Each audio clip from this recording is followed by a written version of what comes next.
இந்த வேளையில் கர்த்தர் நம்மோடு பேசும்படி சங்கீதம் 89 சங்கீதம் 24 சங்கீதம் 89:24. என் உண்மையும் என் கிருபையும் அவனோடு இருக்கும், என் நாமத்தினால் அவன் கொம்பு உயரும். அல்லேலூயா. இந்த காலவெல்ல ஆண்டவர் இந்த வார்த்தைகள் மூலமாய் கர்த்தர் உங்களோடு பேசுவாரா? வேதம் சொல்லுகிறது, என் உண்மையும் என் கிருபையும் அவனோடு இருக்கும். இந்த மாதத்துல உங்கள் வாழ்நாள் முழுவதும் கர்த்தருடைய உண்மையும் கர்த்தருடைய கிருபையும் உங்களோடு இருக்கும். ஆண்டவர் சொல்லியிருக்கிறார், என் நாமத்தினால் அவன் கொம்பு உயரும். கொம்பு உயரும் என்றால் என்ன? வேதத்தில் வாசிக்கிறோம், துன்மார்க்கருடைய கொம்பு என்று இருக்கிறது. ஆனால் கர்த்தர் தம்முடைய பிள்ளைகளுடைய கொம்பை உயர பண்ணுகிறார். துன்மார்க்கருடைய கொம்புகளை வெட்டி போடுவேன் என்று சங்கீதத்திலே நாம் வாசிக்கிறோம். தேவனுடைய பிள்ளைகளை துன்மார்க்கருடைய கொம்பு, சத்துருவின் கொம்பு. ஆனால் வேதம் சொல்லுகிறது, கர்த்தர் தம்முடைய பிள்ளைகளுக்கு சொல்லுகிறார், என் நாமத்தினால் அவன் கொம்பு உயரும். கொம்பு உயர்த்தப்படும். கர்த்தருடைய பிள்ளைகள் கொம்பு உயர்த்தப்படுவதை குறித்து உபாகமம் 33:17 வாசிக்கிறோம். சத்துருக்களை முட்டி துரத்தி ஆசீர்வதிக்கப்பட்டு உயர்த்தப்படுவதை ஆண்டவர் சொல்லுகிறார். யோசேப்புவை குறித்து வேதத்தில் உபாகமம் 33:17 வேதத்தில் தயவு செய்து இருங்க. தேவனுடைய பிள்ளைகளை சத்துருக்களை முட்டி துரத்தி, உங்களுக்கு எதிரான சத்துருவின் வல்லமைகளை மேற்கொண்டு, உங்களோடு சத்துருவின் வல்லமைகள் போராடி கொண்டிருக்கலாம், தீமைகள் போராடி கொண்டிருக்கலாம், நெருக்கங்களும் போராட்டங்களும் உங்களை சுற்றி இருக்கலாம். அவைகளை எல்லாம் நீங்கள் மேற்கொண்டு ஆசீர்வதிக்கப்பட்டு உயர்த்தப்படுவதை வேதம் சொல்லுகிறது. அல்லேலூயா. யோசேப்பு வாழ்க்கையில தேவன் அப்படி செய்தார். 1 சாமுவேல் 2:1 வாசிக்கிறோம், நிந்தை, அவமானம், கண்ணீரின் மத்தியில் தேவன் அற்புதம் செய்து ஆசீர்வதித்து அன்னாளின் கொம்பை உயர பண்ணினார். அல்லேலூயா. கர்த்தருக்குள் என் கொம்பு உயர்ந்திருக்கிறது. அன்னாள் சொல்லுகிறதை பார்க்கிறோம். வாழ்க்கையில நிந்தனை, அவமானம், கண்ணீர், இவைகள் எல்லாவற்றின் மத்தியிலும் அவள் கண்ணீரின் ஜெபத்துக்கு தேவன் பதில் கொடுத்து அற்புதம் செய்தார். தேவன் அற்புதம் செய்து அன்னாளின் கொம்பை உயர்த்தினார். அல்லேலூயா சொல்லுவோமா? அதுபோக லூக்கா எழுதின சுவிசேஷம் 2 அதிகாரம் 75 வசனத்தில், திரளான ஜனங்களை, நம் குடும்பத்தில் உள்ளவர்களை ரட்சித்து கொம்பை உயர பண்ணுகிற கர்த்தர். ரட்சண்யத்தின் கொம்பு நம் குடும்பத்தில் உயர்த்தப்படும். ஆமென் சொல்லுவோமா? புதிய மாதத்தில் நீங்க விசுவாசிக்கணும். உங்களுக்கு எதிராக சத்துருவின் போராட்டங்கள் இருக்கலாம், அதெல்லாம் முறியடித்து ஆசீர்வதிக்கப்பட கர்த்தர் உங்கள் கொம்பை உயர்த்துவார். ஒரு வாழ்க்கையில நிந்தனைகளும் அவமானங்களும் கண்ணீரும் கஷ்டங்களும் இருக்கலாம், அதையெல்லாம் மாற்றுகிற ஒரு அற்புதத்தை உங்களுக்கு கர்த்தர் செய்து உங்கள் கொம்பை உயர்த்துவார். ஒரு குடும்பத்தில் சிலர் ரட்சிக்கப்படாமல் இன்னும் துன்மார்க்கமாய் வாழ்ந்து கொண்டிருக்கலாம், அல்லது நம்முடைய தெருவிலே நம் இனத்தார், நம் ஜனத்தார், நம் ஜனங்கள், நம் தேசம். ஆனால் கர்த்தர் ரட்சிப்பை கொடுத்து கர்த்தர் தம்முடைய ஜனத்தின் கொம்பை உயர்த்துகிறார். அல்லேலூயா சொல்லுவோமா? சத்தமா சொல்லுங்க, அல்லேலூயா. இந்த காலவேளை நீங்க விசுவாசிக்கணும், என் நாமத்தினால் அவன் கொம்பு உயரும். அவன் கொம்பு உயரும்ங்கிறது மாத்திரம் இல்ல, வேதத்துல சொல்லப்பட்டிருக்கிறது, என் நாமத்தினால் அவன் கொம்பு உயரும். கர்த்தருடைய பிள்ளைகளுடைய கொம்பு உயர வேண்டும். போராட்டங்கள் நீங்கி விடுதலை பெற்று ஆசீர்வதிக்கப்பட வேண்டும். கர்த்தரிடத்திலிருந்து ஒரு அற்புதத்தை பெற்று சந்தோஷப்படுத்தப்பட்டு உயர்த்தப்பட வேண்டும். ரட்சிப்பை பெற்று ஆசீர்வதிக்கப்பட்டு உயர்த்தப்பட வேண்டும். இதற்கு தேவனுடைய பிள்ளைகளை வேதம் சொல்லுகிறது, என் நாமத்தினால், கர்த்தருடைய நாமத்தினால் மாத்திரமே நம் கொம்பு உயருகிறது. நம் சுய பலத்தினால் அல்ல, நம் சுய திறமையினால் அல்ல, நம் சுய முயற்சியினால் அல்ல. வேதம் சொல்லுகிறது, என் நாமத்தினால் அவன் கொம்பு உயரும். ஆக இந்த காலவெல்ல கர்த்தருடைய நாமத்தை குறித்து இன்றைக்கு நாம் தியானித்து நாம் ஜெபிக்க போவோம். என் நாமத்தினால் அவன் கொம்பு உயரும். அல்லேலூயா. வாசிக்கலாம். ஆதியாகமம் 12வது அதிகாரம். ஆதியாகமம் 12வது அதிகாரம் 8வது வசனம் வாசிப்போம்.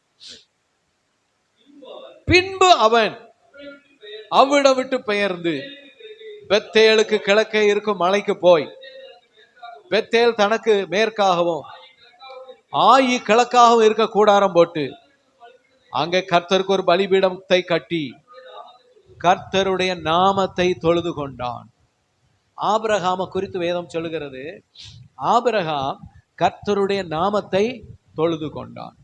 என் நாமத்தினால் அவன் கொம்பு உயரும் என்றால், நாம் கர்த்தருடைய நாமத்தை தொழுது கொள்ளும் போது கர்த்தருடைய கொம்பு உங்கள் வாழ்க்கையில, ஆமென், உங்கள் வாழ்க்கையின் ஆசீர்வாதத்தை கர்த்தர் கொடுத்து உங்கள் கொம்பை உயர பண்ணுவார்.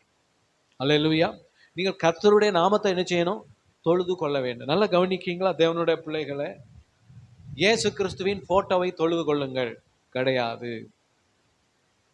இயேசு கிறிஸ்துவின் சிலையை தொழுது கொள்ளுங்கள் கிடையாது. அல்லேலூயா சொல்லுவோமா? ஏசப்பாவுக்கு ஒரு சிலை, மாதா மரியாளுக்கு ஒரு சிலை. நாளைக்கு திருவிழா, யாராவது போகணும்னு பிளான் பண்ணியிருக்கீங்களா? அதுவே உங்களுக்கு ஆசீர்வாதத்துக்கு தடையா போயிடாம. அல்லேலூயா சொல்லுவோமா? தேவனுடைய பிள்ளைகள் கர்த்தருடைய நாமத்தை தொழுது கொள்ளணும். வேதத்துல யாத்திராகமத்துல நாம வாசித்து பார்க்கும்போது, மேலே வானத்திலும், யாத்திராகமம் 20:4, மேலே வானத்திலும் கீழே பூமியிலும் பூமியின் கீழ் தண்ணீரில் உண்டாயிருக்கிறவைகளுக்கு ஒரு ஒப்பான சொருவத்தை ஆகிலும் விக்கிரகத்தை ஆகிலும் நீ உனக்கு உண்டாக்க வேண்டாம், அவைகளை நமஸ்கரிக்கவும் சேவிக்கவும் வேண்டாம். அல்லேலூயா சொல்லுவோமா? அப்போ தேவனுடைய பிள்ளைகள் எதை தொழுது கொள்ள வேண்டும்? இயேசு கிறிஸ்து போட்டோவை வைத்து அதுக்கு 2 மெழுகுபர்த்தி வைத்து அதை கும்பிடுவதை தேவன் விரும்பவில்லை.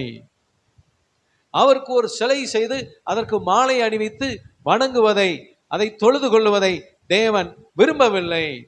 மாறாக கர்த்தருடைய நாமத்தை தொழுது கொள்ளுங்கள். என் நாமத்தினால் அவன் கொம்பு உயரும்.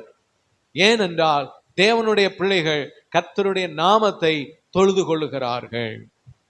நாம் கர்த்தருடைய நாமத்தை ஆராதிக்க வேண்டும். ஆபிரகாமுக்கு கர்த்தர் தன்னை வெளிப்படுத்தினார். ஆதியாகமம் 17:1 ஆண்டவர் சொன்னார், நான் சர்வ வல்லமையுள்ள தேவன் என்றால் அவருக்கு அவருடைய பெயர் El Shaddai. El Shaddai. Hallelujah சொல்லுவோமா? எல் ஷடாய் உமக்கு ஸ்தோத்திரம் என்று அன்றிலிருந்து ஆபிரகாம் கர்த்தரை ஆராதித்துக் கொண்டிருக்கிறான். எல் ஷடாய் என்றால் என்ன அர்த்தம்? சர்வ வல்லமையுள்ள தேவன். ஆமென் சொல்லுவோமா? அவன் எல் ஷடாய் என்று கர்த்தரை ஆராதித்துக் கொண்டிருக்கும் போதே அவன் வாழ்க்கையில் நடக்க முடியாததெல்லாம் நடப்பதற்கு கர்த்தர் தன் வல்லமை அவன் வாழ்க்கையில ஊற்றி கொண்டிருக்கிறார். கர்த்தருடைய நாமத்தை நீங்க ஆராதிக்கும் போது அந்த நாமத்தின் வல்லமை உங்கள் வாழ்க்கையில விடுதலையை தரும். அந்த ஆண்டவருடைய நாமத்தின் வல்லமை உங்கள் வாழ்க்கையில் அற்புதத்தை செய்யும். அந்த ஆண்டவருடைய நாமத்தின் வல்லமை உங்கள் வாழ்க்கையில் விடுதலையை தரும், உங்கள் வாழ்க்கையில ஆசீர்வாதத்தை தரும். அவருடைய நாமத்தினால் உங்கள் கொம்பு உயர்த்தப்படும். ஆக கர்த்தருடைய நாமத்தை நீங்கள் ஆராதிக்க வேண்டும். ஆதியாகமம் 22:9 ஆபிரகாமுக்கு கர்த்தர் தன் நாமத்தை இன்னும் வெளிப்படுத்தினார். யெகோவா ஈரே. யெகோவான்னு அர்த்தம் நித்தியமான தேவன். யெகோவா ஈரே. ஆதியாகமம் 22 8வது வசனம். 8வது வசனம். அதற்கு ஆபிரகாம், என் மகனே, தேவன் தமது தகன பலிக்கான ஆட்டுக்குட்டியை பார்த்து கொள்ளுவார் என்றான். அல்லேலூயா சொல்லுவோமா? சத்தமா சொல்வீங்களா? அல்லேலூயா. ஆண்டவர் ஆபிரகாமுக்கு அவனை சோதிக்கிறார். உன் ஏகபுத்திரன், உன் நேசகுமாரன் ஈசாக்கை எனக்காக தகன பலியாய் கொடுப்பாயா? உனக்கு பிரியமானதை எனக்கு கொடுப்பாயா? ஆபிரகாம் சொன்ன, எனக்கு பிரியமானது நீங்க தான் ஃபர்ஸ்ட், அதனால எனக்கு பிரியமா இருக்கிற ஈசாக்க கூட உங்களுக்கு கொடுக்கலாம் அப்படின்னு நினைக்கும் போது இன்னொரு காரியம், அவன் தேவனை விசுவாசித்தான். தேவனை விசுவாசித்து கீழ்ப்படிந்தான். என்ன விசுவாசம்? ஆண்டவர் சொல்லியிருக்கிறார், இந்த ஈசாக்கினிடத்தில் உன் சந்ததி விளங்கும். இந்த ஈசாக்கு மூலம் நான் உன் சந்ததியை ஆசீர்வதித்து பெருக பண்ணுவேன். ஆக ஈசாக்கு குறித்து தேவன் சொன்ன வாக்குத்தத்தங்கள் உண்டு. ஆக அவன் ஆண்டவரை விசுவாசிக்கிறான். நான் இந்த ஈசாக்கு பலிபீடத்தில் கொடுத்தாலும் தேவன் அவனை உயிரோடு எழுப்ப வல்லவர் என்று விசுவாசத்தோடு அவன் ஈசாக்கு பலி செலுத்த மோரியா தேசத்தின் அந்த மலைகளுக்கு நேராக போய் கொண்டிருக்கும் போது ஈசாக்கு ஆபிரகாமிடத்தை கேட்கிறார், அப்பா எல்லாம் இருக்கு, நெருப்பு இருக்கு, கட்டை இருக்கு, எல்லாம் இருக்கு, ஆட்டுக்குட்டி. அப்பா சொல்றார், கர்த்தர் பார்த்து கொள்வார். அல்லேலூயா சொல்லுவோமா? யெகோவா ஈரே. உங்க வாழ்க்கையிலையும் சில நேரம் நினைப்பீங்க, எல்லாம் இருக்கு, இது இல்லையே, இந்த காரியம் வாழ்க்கையில வெறுமையா இருக்க, இதை எனக்கு யார் செய்வா? அப்ப நீங்க சொல்லணும், யெகோவா ஈரே, நான் உம்மை ஆராதிக்கிறேன், யெகோவா ஈரே, நான் உம்மை ஆராதிக்கிறேன் அப்படின்னு நீங்க ஆண்டவரை ஆராதித்து கொண்டிருக்கும் போது நல்லா கவனிக்கீங்களா?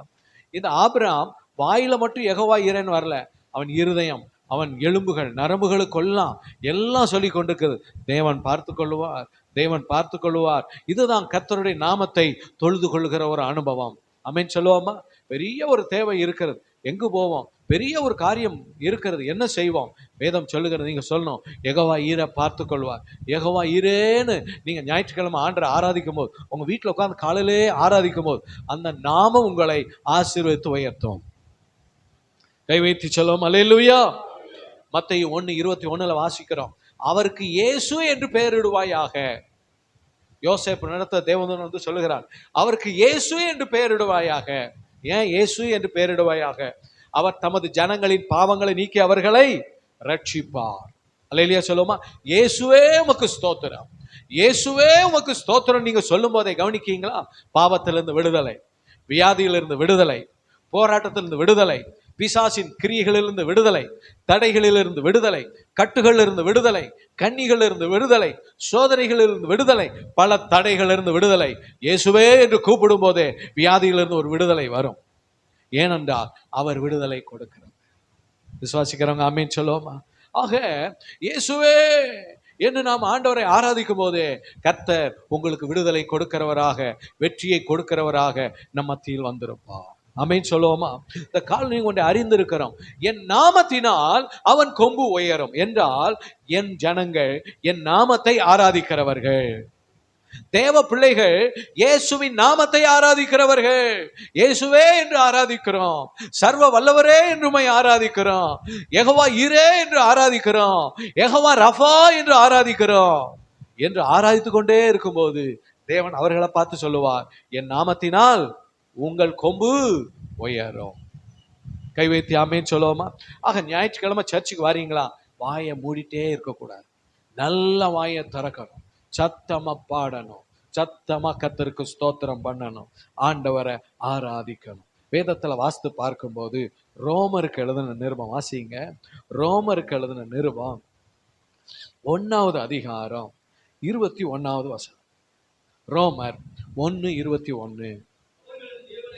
அவர்கள் தேவனை அறிந்தும் அவரை தேவன் என்று மகிமைப்படுத்தாமலும் ஸ்தோத்தரியாமலும் இருந்து தங்கள் சிந்தனைகளினாலே வீணரானார்கள். உணர்வு இல்லாத அவர்களுடைய இருதயம் இருள் அடைந்தது. கவனிக்கீங்களா? யார் வாயை திறந்து கர்த்தரை ஸ்தோத்திரம் பண்ணி ஆராதிக்காம போயிடுறாங்களோ, அல்லேலூயா ஆமென் சொல்லுவோமா? வேதத்துல வாசிக்கிறோம், மகிமைப்படுத்தாமலும். விக்கிரகத்தை வணங்குறவங்கள போய் பார்த்துருக்கீங்களா? அங்க போய் அமைதி அப்படியே நின்று அப்படியே பார்த்துட்டு அப்படி போவாங்க பாருங்க, அங்கேயும் பாருங்க பாட்டு என்ன பண்ணிருப்பாங்க. ஆனா வேதம் சொல்லுகிறது, நீங்க தேவனை அறிந்திருக்கிற நீங்க சர்ச்சுக்குள்ள வர்றாங்க சிலரை பார்த்தீங்கன்னா ஊமையாவே இருப்பாங்க. என்னன்னு தெரியாது எனக்கு, நல்ல வாயை திறந்து தோத்திரம் பண்ணுங்கன்னா வாயே திறக்காது பாருங்க, அமைதியா வர்ஷிப் பண்ணிட்டு இருப்பாங்க. இல்ல, நீங்க சர்ச்சில் வந்தா ஒரு காரியத்தை நீங்க தெளிவா தெரிஞ்சிருங்க, கர்த்தருடைய நாமத்தை நீங்க தொழுது கொள்ளணும். ஆபிரகாம் கர்த்தருடைய நாமத்தை தொழுது கொண்டார். அப்ப சர்ச்சில் வந்தா நீங்க என்ன செய்யணும் கவனிக்கீங்களா? அமைதியாவே இருக்கக்கூடாது, வாயில என்ன வரணும்? ஸ்தோத்திரம், ஹல்லேலூயா. வேதத்துல வாசிக்கிறோம், ஸ்தோத்திர பலியிடுகிறவன் என்னை மகிமைப்படுத்துகிறான். வீட்டில் வந்துட்டு சர்ச்சுக்குள்ள வந்துட்டீங்களா? நல்ல ஸ்தோத்திரம். இதுல வாசித்து பார்த்தீங்கன்னா, தேவனை மகிமைப்படுத்தாமலும் ஸ்தோத்தரியாமலும் இருந்து தங்கள் சிந்தனைகளினாலே வீணரானார்கள். நாம ஸ்தோத்திரம் பண்ணலன்னா நம்ம சிந்தனையில சத்துருவின் கிரியைகள் வரும், கெட்ட சிந்தனைகள் வரும், அவிசுவாச சிந்தனைகள் வரும், பாவ சிந்தனைகள் வரும், கர்த்தர் விரும்பாத எண்ணங்கள் வரும், உங்களை தீமைக்குள்ள நடத்துகிற எண்ணங்கள் வரும். அது உங்க ஆசீர்வாதத்துக்கு தடையாயிரும். ஆனா யார் நல்ல ஆண்டவரை வர்ஷிப் பண்றாங்களோ அவங்க சிந்தனையில கர்த்தருடைய வசனம் வரும், கர்த்தர் விசுவாசத்தை கொடுப்பார், அவங்க வாழ்க்கை மாறும், ஆசீர்வாதத்தை பெறுவார்கள். அல்லேலூயா சொல்லுவோமா? வேதத்துல வாசிக்கிறோம், யாரு ஸ்தோத்திரம் பண்ணலையோ, யார் கர்த்தருடைய நாமத்தை நல்ல வாயை திறந்து ஆராதிக்கலையோ அவங்க இருதயம் என்னதாயிருமா? இருள் அடைஞ்சிரும். அப்ப இருள் அடைஞ்சதுன்னா என்ன அர்த்தம்? நல்லா கவனிக்கீங்களா? நீங்க சர்ச்சுக்கு வந்தோம், உங்க இருதயத்துல இருள் இருக்கும். நீங்க தேவ சமூகத்துல வந்தோம், உங்க இருதயம் இருள் அடைந்து போய் இருக்கும். காரணம், அவர்கள் கர்த்தரை என்ன செய்யவில்லை? தொழுது கொள்ளவில்லை, வாயை திறந்து ஸ்தோத்திரம் பண்ணவில்லை. கவனிக்கீங்களா?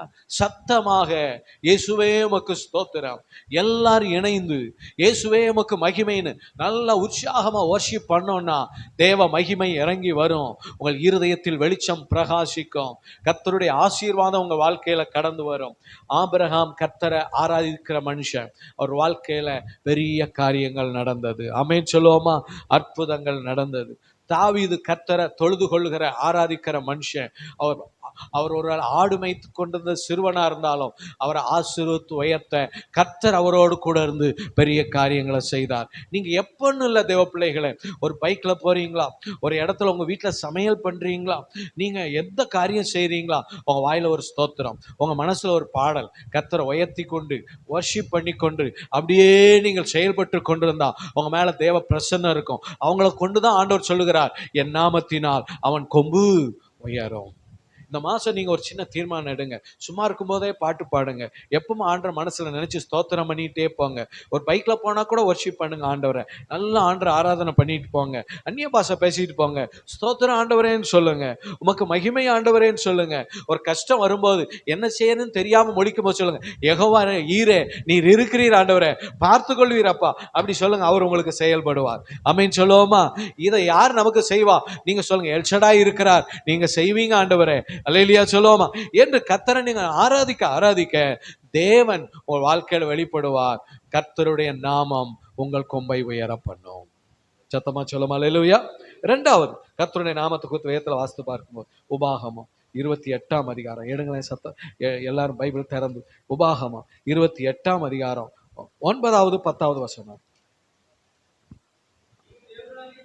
நீ உன் தேவனாகிய கர்த்தரின் கட்டளைகளை கை கொண்டு அவர் வழிகளில் நடக்கும்போது கர்த்தர் உனக்கு ஆணையிட்டபடியே உன்னை தமக்கு பரிசுத்த ஜனமாக நிலைப்படுத்துவார். அப்பொழுது கர்த்தருடைய நாமம் உனக்கு தரிக்கப்பட்டது என்று பூமியின் ஜனங்கள் எல்லாம் கண்டு உனக்கு பயப்படுவார்கள். கவனிக்கீங்களா? கர்த்தரின் நாமம் உனக்கு தரிக்கப்பட்டிருக்கிறது. அல்லேலூயா சொல்லுங்க. கர்த்தருடைய நாமத்தை தொழுது கொள்ள மாட்டோம் கிடையாது, கர்த்தருடைய நாமத்தை நாம என்ன செய்யணும்? தரித்து கொள்ளணும். அல்லேலூயா சொல்லுவோமா? நான் ஒயிட் கலர் ட்ரெஸ் தரிச்சுட்டு வந்த உடனே எப்படி இருக்கு பாருங்க, அப்படியே ஒயிட் கலரா இருக்கு. அல்லேலூயா சொல்லுவோமா? நீங்க என்ன ட்ரெஸ்ஸை தரிச்சுட்டு வந்திருக்கீங்களோ அதுக்கேற்ற மாதிரி அப்படியே உங்களை பார்க்கறதுக்கு தெரியுது. ஆமென் சொல்லுவோமா? ஆனா இதுல வேதத்துல வாசிக்கிறோம், கர்த்தருடைய நாமத்தை தரித்து கொள்ளுங்க. சத்தமா சொல்லுவோமா? அல்லேலூயா. கர்த்தருடைய நாமத்தை தரித்து கொள்வது எப்படின்னு 9வது வசனத்துல வாசிக்கிறோம்.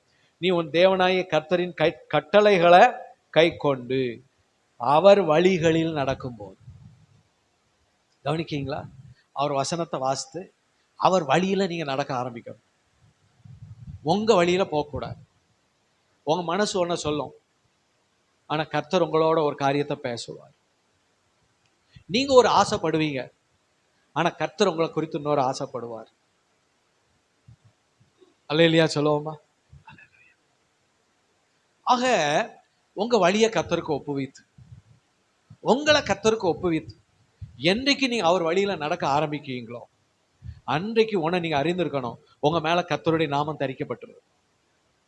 உங்களை பார்க்கிறவங்க உங்க மேல ஒரு மாற்றத்தை பார்ப்பாங்க.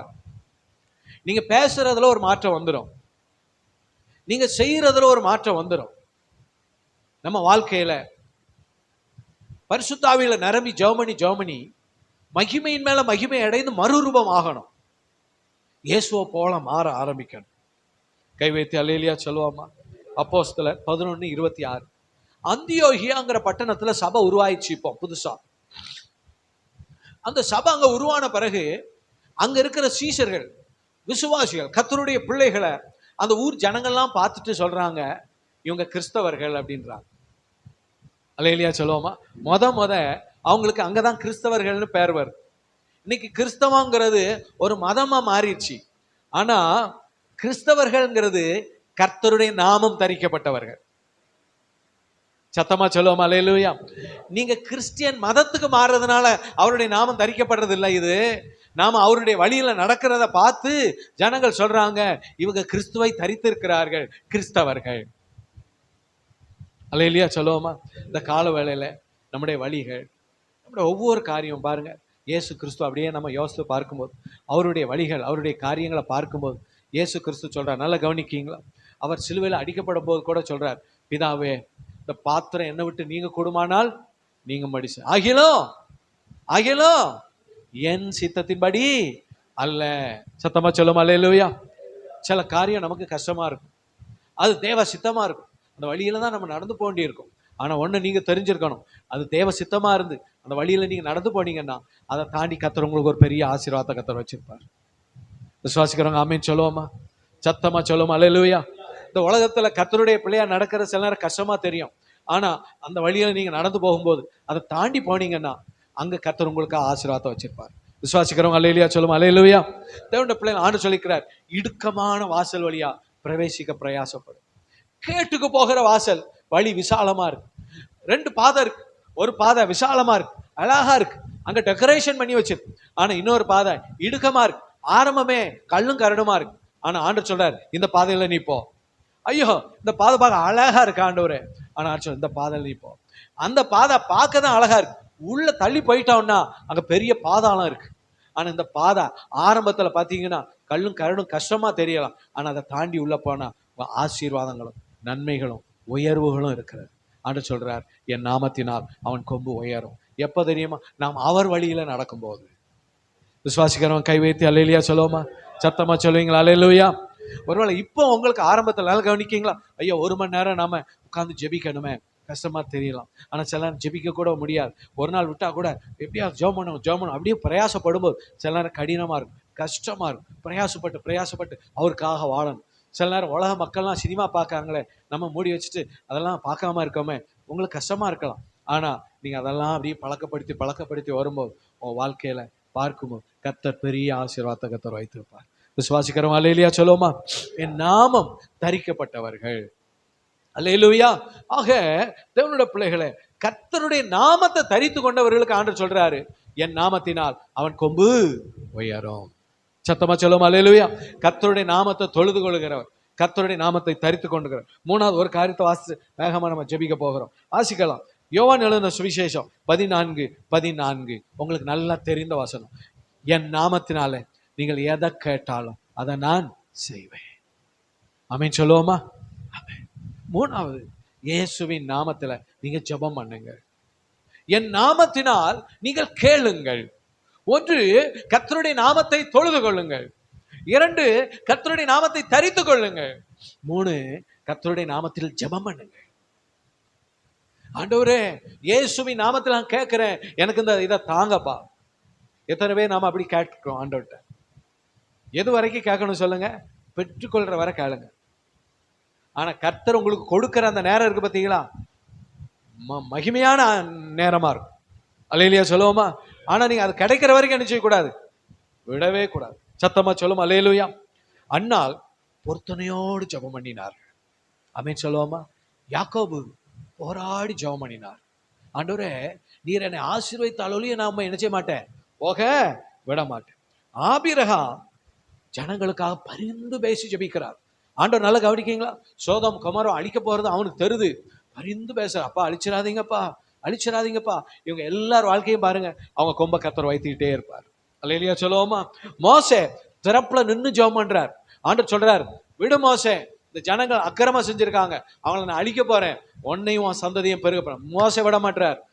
முதல்ல அவங்கள நீங்க அழிக்கிறதா என் பேரை ஜீவ புத்தகத்தை கிறுக்கிருங்க ஆண்டவரே. அல்லேலூயா. எப்படி கேட்கிறார் பாருங்க. ஆண்டவரே, அந்த ஜனங்களை நீங்க மன்னிங்க, நீங்க அவங்கள மன்னிக்கலன்னா என் பேரை எங்க இருந்து கிறுக்கிருங்க. ஆண்டவர் கிறுக்குவாரா? இல்லப்பா இல்லப்பா, அவங்கள நான் மன்னிச்சிடுறேன். சத்தமா சொல்லுவோமா அல்லேலூயா. திறப்புல நின்று ஜெபிக்கிறார் மோசே. ஆமென் சொல்லுவோமா. யோபு பிறருக்காக ஜெபிக்கிறார், தன் சிநேகிதருக்காக ஜெபிக்கிறார். வேதத்துல வாசிக்கிறோம், யோபு கொம்ப கர்த்தர் உயர பண்ணாரே. ஆமென் சொல்லுவோமா. தாவீது வழி நடத்துதலுக்காக ஜெபிக்கிறார். கவனிக்கீங்களா? நம்மளை கர்த்தர் வழி நடத்துறதுக்கு ஜெபம் பண்ணணும். பாருங்க, ஒரே பெரிய இழப்பு. ஆனா தாவீது ஜெபம் பண்றார், கர்த்தருக்குள்ள தன்னை திடப்படுத்தி கொண்டு, ஆண்டவரே நான் எல்லாம் இழந்துட்டேன், ஆண்டவரே தருவீங்களா திரும்ப? என்னன்னு செய்யணும் ஆண்டவரே? ஆண்டவர் சொன்னார், தண்ட பின் தொடர், நீ சகலத்தையும் திருப்பிக் கொள்வாய். வழி நடத்துதலுக்காக கர்த்தர் என்ன வழி நடத்தணும்னு உட்கார்ந்து ஜெபம் பண்ணிட்டு இருக்கிறார். எஸ்தர் உபவாசித்து ஜெபம் பண்ணுகிறார்கள். ஆமென் சொல்லுவோமா. ஆமானின் திட்டங்கள் எல்லாம் தவிடுபொடியானது, தேவன் தம் விருப்பத்தை நிறைவேற்றினார். சத்தமா சொல்லும் அல்லேலூயா. இயேசு கிறிஸ்து இரவெல்லாம் ஜெபம் பண்ணினார், விழித்திருந்து ஜெபம் பண்ணினார். அடுத்த நாள் அவரை சிலுவையில் அடிக்கப்படுறதுக்கு முன்பும் உட்கார்ந்து விழித்திருந்து ஜெபம் பண்ணார். சீசெல்லாம் தூங்கிட்டு இருக்காங்க, இயேசு விழித்திருந்து ஜெபிக்கிறார். சத்தமா சொல்லும் அல்லேலூயா. எலியா கருத்தோடு ஜெபிக்கிறார், ஆண்டவரேன்னு சொல்லி. தேவனுடைய பிள்ளைகளை நாம் ஜெபிக்க வேண்டும். சபையார் பேதுருவை ஜெயில போட்டு அடைச்சு வச்சிருக்காங்க, சபையார் உட்கார்ந்து ஊக்கத்தோட ஜெபம் பண்றாங்க. இதெல்லாம் வேதத்தில் இருக்கிற ஜெபங்கள். சத்தமா சொல்லுமா அல்லேலூயா. ஆமென். பொருத்தனை பண்ணி ஜெபிக்கிற ஜெபம், போராடி ஜெபிக்கிற ஜெபம், பரிந்து பேசி ஜெபிக்கிற ஜெபம், திறப்புல நின்று ஜெபிக்கிற ஜெபம், பிறருக்காக ஜெபிக்கிற ஜெபம், கர்த்தர் நம்மை வழி நடத்துவதற்காக ஜெபிக்கிற ஜெபம், உபவாசித்து ஜெபிக்கிற ஜெபம், விழித்திருந்து ஜெபிக்கிற ஜெபம், கருத்தோடு ஜெபிக்கிற ஜெபம், ஊக்கத்தோடு ஜெபிக்கிற ஜெபம். இந்த ஒவ்வொரு ஜெபத்துக்கும் தேவன் பதில் கொடுத்தார். அல்லேலூயா சொல்லுவோமா. நீங்கள் ஜெபிக்க ஆரம்பிப்பீர்களானால் வேதம் சொல்லுகிறது, என் நாமத்தினால் அவன் கொம்பு உயரும். யாராவது ஜெபத்துல சோர்ந்து போயிருக்கீங்களா? இந்த காலையில் ஆண்டவர் சொல்றார், என் நாமத்தினால் உங்கள் கொம்பை நான் உயர பண்ணுவேன். கர்த்தருடைய நாமத்தை இந்த மாசத்துல நல்லா வர்ஷிப் பண்ணுங்க. கர்த்தருடைய வழியில நடந்து கர்த்தருடைய நாமத்தை தரித்து கொள்ளுங்க. கர்த்தருடைய சமூகத்துல உட்கார்ந்து கருத்தோட மன்றாடி ஜெபம் பண்ணுங்க. இயேசுவின் நாமத்தில் எனக்கு இதை செய்யுங்கன்னு கேளுங்க. அல்லேலூயா சொல்லுவோமா. ஜெபத்திற்கு ஜீவனாக இருப்பது இயேசு கிறிஸ்துவின் நாமம். இயேசு கிறிஸ்து நாமம் இல்லாம நம்ம ஜெபமெல்லாம் வீணும் வியர்த்தமும் ஆகும். அல்லேலூயா சொல்லுவோமா. ஒரு ஜெபம்னா அதுக்கு ஜீவனா இருக்கிறது என்ன சொல்லுங்க? இயேசு கிறிஸ்துவின் நாமம். அதான் ஆண்டவர் சொன்னார், என் நாமத்தினால். அல்லேலூயா. இயேசுவின் நாமத்தினால் ஜெபிக்க ஜெபிக்க கர்த்தர் உங்கள் கொம்பை உயர்த்துவார். சத்துருக்களை முட்டி துரத்தி ஆசீர்வதிக்கப்பட்டு உயர்த்தப்படுவீர்கள். உங்களுக்கு எதிரான சத்துருவின் போராட்டங்கள் நீங்கி போகும். வாழ்க்கையில் நிந்தனை, அவமானம், பல பாடுகள், வேதனைகள் பல சுற்றி இருக்கலாம். ஆனா நீ கர்த்தருடைய நாமத்தை தொழுது கொண்டு ஆண்டவருடைய நாமத்தை தரித்து அவருடைய நாமத்துல ஜெபிக்க ஆரம்பிக்கும் போது தேவன் உங்களுக்கு ஒரு அற்புதம் செய்வார். உங்கள் கொம்பை கர்த்தர் உயர பண்ணுவார். விசுவாசிக்கிறவங்க ஆமென் சொல்லுவோமா. உங்கள் வாழ்க்கையில உங்கள் குடும்பத்துல ரட்சிப்பை கொடுத்து கர்த்தர் கொம்பை உயர பண்ணுவார். ஆமென் சொல்லுவோமா. ஆமென். நம்ம எல்லாம் எழுந்து நிற்கலாம்.